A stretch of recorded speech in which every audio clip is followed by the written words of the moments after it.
he couldn't get in the room. And he was like, Puff looked at Ja. He said, yo, Ja said, you ain't want to go in that room. There's a lot of freaking going on. What it is, guys? It's your boy, BlastphamousHD, and today we are here to check out the disturbingly new P. Diddy freak-off aftermath videos that have surfaced. It's wild, man. I just didn't know anyone could do this. Yeah, my mom's gorgeous. Hold on, let me introduce you to my mom, called Mom Dukes. Hi. She's getting a drip with me. She's hydrating. What's up, Mom? Everything's good, baby. I'm here with you. Yeah. I love you. I love you too.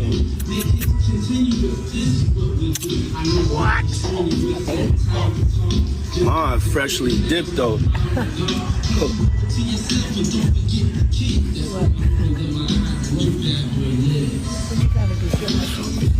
I was just trying to show you the shoes. Oh, bro, I'm good, man. Man, if you don't get your... What, you boning your mom? Yeah, too? my mom's is single. You lubing your mom up as well? Mom's single. I ain't gonna hate on my mom's. She's single. Me and my mom talked about one time doing a dating show with her. And she's so picky. She's so picky, they don't stand. But yeah, that'd be the funniest show in the world. It will be. Especially with me. I don't even want to get started if she was doing that. We're not doing that, cause yeah, my mom's single. Yeah, for real. Mom Duke know how to have a good time. Yeah, He's in the house playing. Outside moving and shaking, baby. She come with me to the strip club. I don't care. For real. It's my dog. You know, I want to live life. We out here moving and grooving. So my mom told me, she just said, keep moving, baby. That's right. Keep moving. Don't stop. She could touch the floor with her palms. What? You know? Flat. Flat. Oh! Take pew, pew, pew. He's holding his mother? It's God's side and the other side. And we don't care nothing about the other side. Period. Period. All of these big dick deviants is all catching hell in 2024. It's up for all of them. It don't matter if you Diddy or whoever you is. TG Jakes, any of them. All lies will be exposed. That's all. And anyone who takes that the wrong... Cat Williams, the only man alive who can make a joke out of anyone who has a bigger penis than him. Wrong way, know why they take it the wrong way. Because you sound like a female? The truth is the light. King son. Man, you doing it, man. You deserve it, daddy. You putting in that work. Proud of you. I love you. Yeah. Literally okay, disgusting. ladies and gentlemen, for all those in London that don't know what happens to the white man when he comes to a P. Diddy party, this is what happens to the white man. It's so unfortunate. You gotta pull back though, so they can see. That's crazy. Matt, move out the way. You're still alive. Why? Look at that. Look at. Why? Look, would you get a drink Yo, out of I'd his have poured my drink and that's, on and that's homie. James from Simeon Mobile Disco. I'd have poured my drink on him, bro. Move your face, DJs bro. are supposed to pass out, but when they come to one of my parties, this is what happens to them. I put him to sleep. Don't get off me, bro. You put the drink on his head. I'd have poured the drink on his face, bro. Damn. Get your face Mention away other from me, people's man. platforms, but he got on Shay Shay and he mentioned how great and how good Puff taught him and everything. You know what I'm saying? About the business. Right? I know, and people know, that was around that in that time that Puff and Usher did have a situation. And that situation led Usher to the hospital. Now, I let Usher explain that to y'all. I let Usher tell that story. But how dare you say a man that groomed you, you gonna give him a pass? Bruh, you know I know. Let me reframe you on something. Remember, Usher? We was at the Swiss Hotel. Puff had Kim in the room. Had one of Keith Sweat's baby mothers in the big room outside the master bedroom. Damn, Keith Sweat. He came outside in his robe. He came outside in his robe. She gave him a fellatio right there. His back was turned to me. She gave him a fellatio. You knocked on the door. I came and opened the door for you. Puff went in the room. You came in the room and kissed that girl dead in her mouth. Now I'm telling that because you taking up for somebody that you know and a lot of more people know didn't do you right when you was at Diddy camp. Yo, everybody, my baby bro, we here. Tomorrow is time. It's time. What you gonna do to that thing, man? Yeah, they better tune in. They better tune in. Let's go. Bye. No, I don't think so. You been trying to look crazy? I'm gonna run so fast in my wife. I don't have my luggage. Fuck your luggage. Go get your new luggage. Where you going? Run all the way back to LA. Surgery chasing us. This is the longest hallway of all time. It's Kubrickian.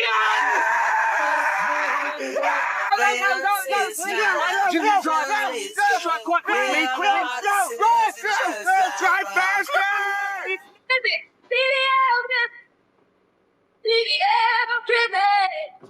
That's my song. Not an instrumental. Though. These bad bitches at they night, they instrumental hoes. I'm gonna get them hella those. Give me money.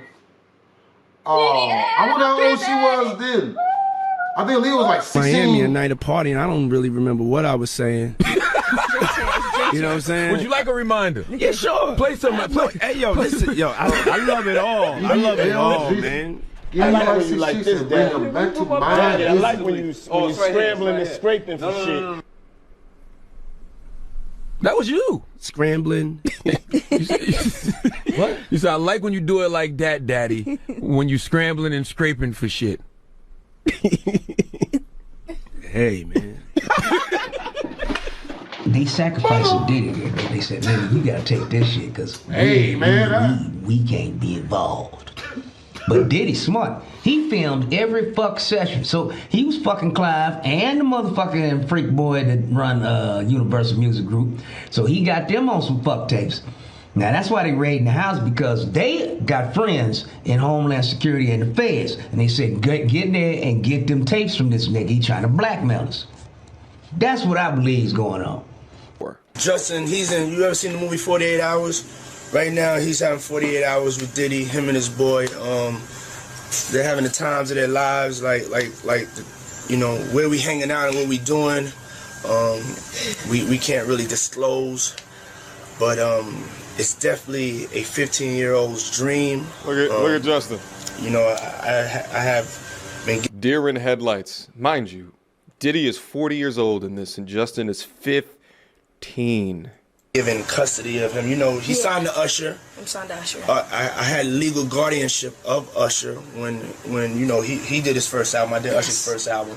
We're going to get into that in a quick second. I don't have legal guardianship of him, but for the next 48 hours, he's with me. So, and we going to go full. Did you just see Justin Bieber cry?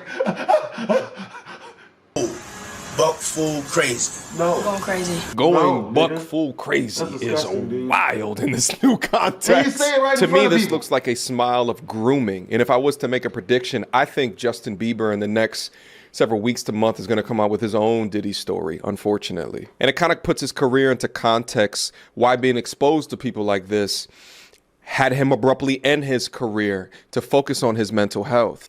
Yeah, so as soon as you turn 16, you know what I'm saying, I'm gonna let you rock this every time you come to LA. Yeah, this gonna be yours. So every time you come to LA, it's a little dusty, but you know, come get the front shot of this. Man. Minute. Woo. I wouldn't even do this for a female. Alright, so I'm gonna be driving this. Next year. Yeah, when you get 16. I don't do none of that. I used to. Come down, you gotta. I learned though. I mean, I'm 15. You could ride in the passenger seat. I got my permit. Now that. Not yet.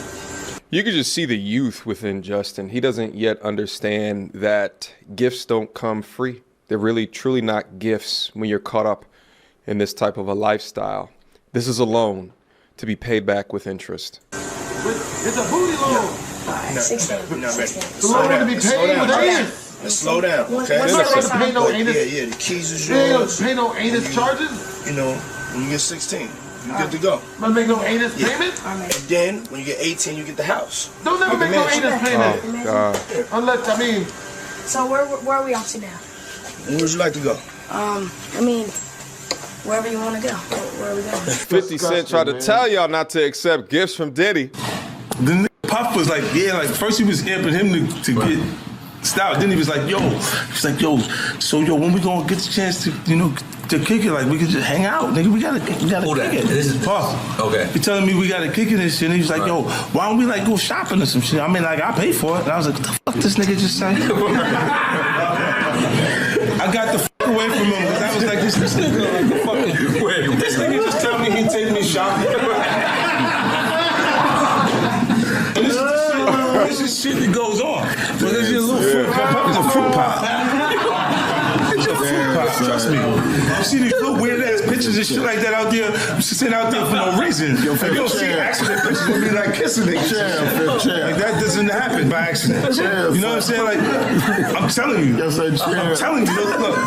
Later you gonna find out a little shit that I be saying be real. For context, the men on the other side of the table are signed to Revolt Network, which produces this podcast, which is owned in part by Diddy. Do you understand what I'm saying? Man, listen, I'm trying to tell you the truth. But the truth, sometimes it hurts. Right. It hurts people and they don't want to hear that shit. But I'm trying to tell you, nigga asked me, could he take me shopping? And it fucked me up because I'm looking like, what the fuck did this nigga just say? I want to take you shopping. I got a bankroll out this motherfucker. I want to take you shopping. Why? Because when you walk around looking so motherfucking good, I'm going to feel like, God damn it, that motherfucker with me. You talking about a chick. That's all I want to do. That's all I want to do. But when a nigga tell me he want to take me shopping, what the fuck is the matter with this nigga? Hey, hold on. Well, where was this at? This was at the wedding. Right after the wedding. I'm beefing with Steve Stout, and Puff is telling you he's going to take you shopping. After the show's over. Swear to God. Everybody going to want to be at Chris Lady's wedding right now. Everybody going to be like, yo, I was there. And I'm bugging because look, while they was sitting there at the wedding, like I'm like this, look, because you know they hit. Right. Both Stout and Puff. Okay, yes, they hit. They fucked the Veronica, the girl that Chris was married.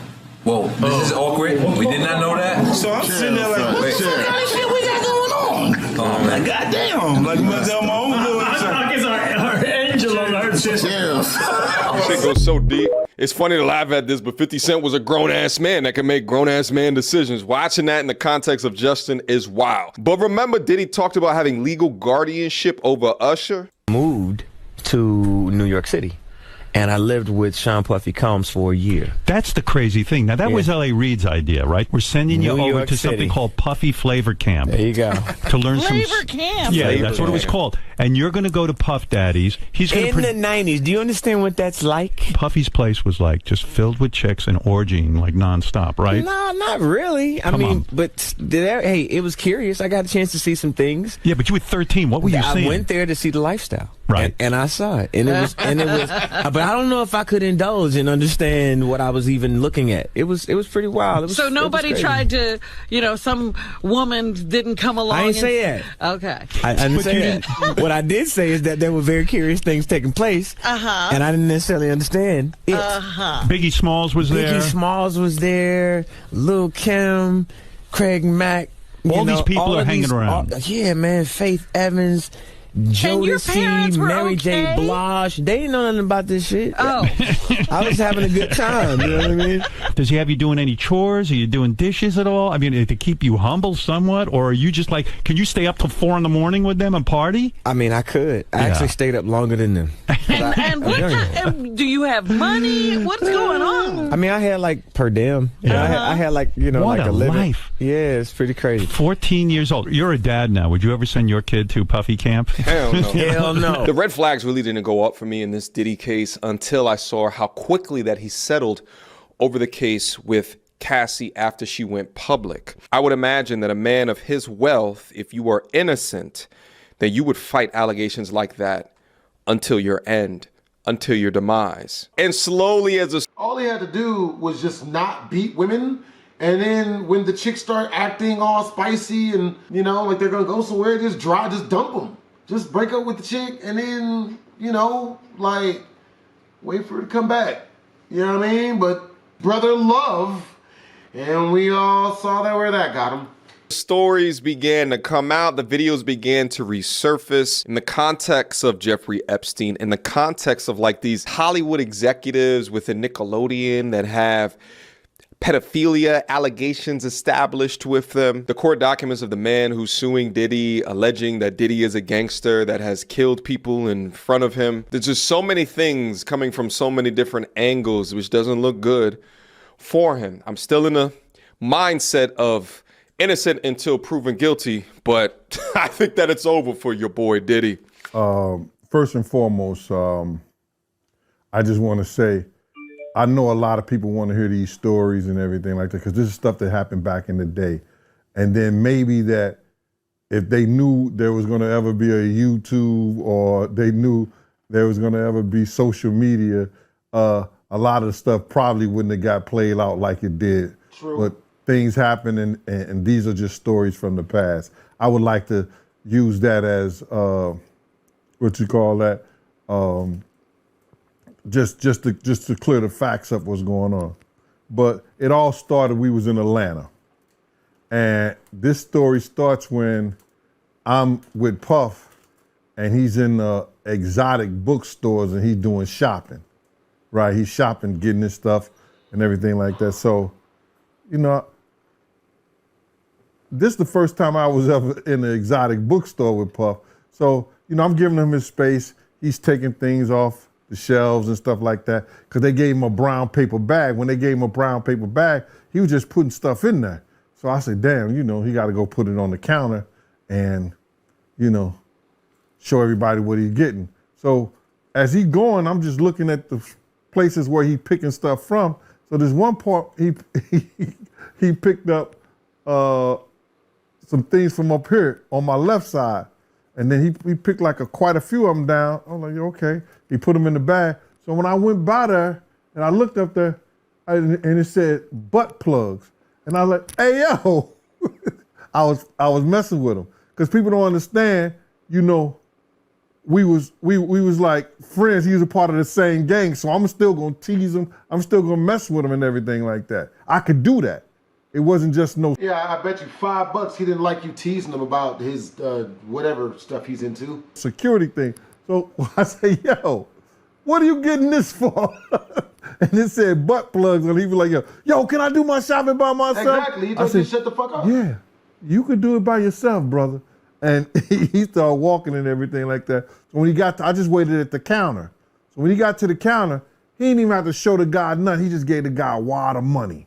I mean, like, he gave the guy a stack something like this. And Puff wasn't the dude that carried no 20s and no 50s and nothing like that. And I mean, like, he just said, boom. And we walked out the store. So we had to leave Atlanta and go to North Carolina for a show. You understand? TSA. And TSA. It was him, this rapper, Sarah, and this other girl. We all got on a G5 jet, and we flew to G4 jet, and we flew to North Carolina. So later on that, I think that afternoon, same day, this rapper and him, they all in the room together. You know, it's Sarah, the girl, Puff, and this dude, this rapper. So I'm hearing at the door and stuff like that, like, yeah, so then next thing you know, somebody rang the doorbell. We had the presidential suite where we was at. So I opened the door and the dude said, yo, I'm here for my cousin. I said, who your cousin? And he said, Ja Rule. I said, well, he busy right now. He said, he busy doing what? I said, he with Puff. They're in the room. They busy. They don't want to be bothered. He said, well, I'm going in there. I said, bruh, you ain't going in there because he told me they don't want nobody to be bothering them. And he was like, yo, I don't care, man. I'm going in there. That bull like that. I said, yo, bruh, Jesus Christ had to come down here and take the air out of my body before you get in that room right there. Watch. He tried to bum rush me. I grabbed his and threw him against the piano. When I threw him into the piano, Puff and Ja Rule runs out the room. Puff got his towel, Ja grabbing his towel, but they butt the naked. What? And so then Ja was like, yo, what's going on? Yo, G, that's my cousin. He know me well. Ja you know, Rule, and Puff was like, yo, G, what happened? I said, he tried to get in the room. I told him he couldn't get in the room. And he was like, Puff looked at Ja. He said, yo, Ja said, you ain't want to go in that room. There's a lot of freaking going on. Oh, Ja. So I was like, oh, Ja. there's a lot of freaking going on. So that was basically that story, man. You know what I'm saying? They went back in the room. Dude felt a certain kind of way, and he left out. So I seen them at the concert the next day, and they tried to, form up against me. But my man Frank was like, I told my man Frank, I was like, yo, Frank, put yourself in that position. Somebody trying to get in the room, and Ja told you don't let nobody get in the room. What would you do? Now, y'all can do whatever y'all want to do, man, but I ain't taking no losses. Yeah, true that. So, yo, you good, and that was it. You gotta beat homie up. Bro, when Ja said, you don't want to come up in there, a lot of freaky stuff is going on. You got to use your mind. What they was doing with those butt plugs. right.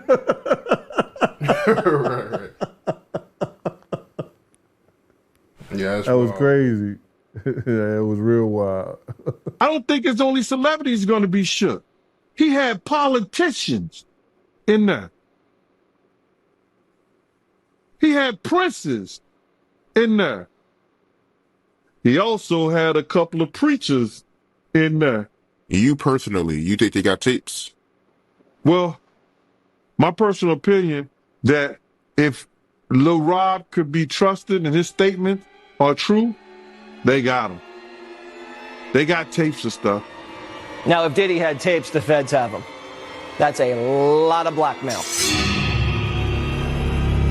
But yo, with that being said, make sure to comment, like, and or subscribe. It's your boy BlastphamousHD. Twisms.